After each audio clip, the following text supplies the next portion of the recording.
Hi everybody, welcome back to Sharon from Vivid Days. This is going to be a short, sweet one, but if you've not visited my gal pal, Monica Barnes from Monica Barnes Art, pop over and see her channel. She has got a great demonstration of if you are playing around with alcohol inks or any fluid art that involves a burner, your blowtorch, have a fire extinguisher nearby. So pop over and have a look at that. She applied her alcohol ink in resin and she normally does an amazing job with that, and there's no issues.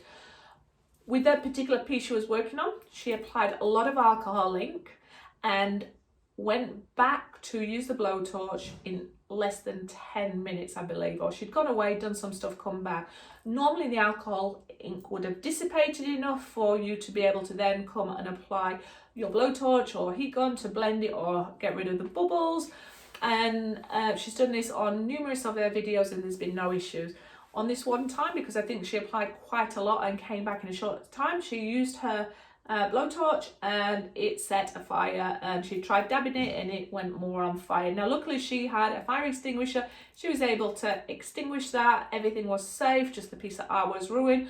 But a really valuable lesson and share on if you are going to apply alcohol ink to your resin.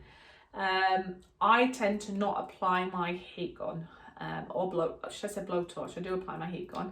And so it's definitely something for you to pop over to Monica, say hi from Sharon and have a little look at what happens, and definitely take into consideration your time frame and the quantity that you're adding before you add a naked flame to it, because that is just gonna go up like kerosene.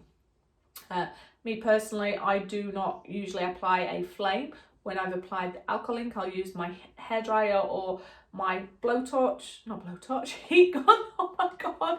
Do not use your blowtorch heat gun to move it around. Anyway, I wanted to share with you that information, and thank you for coming back to Sharon's Hot Tips.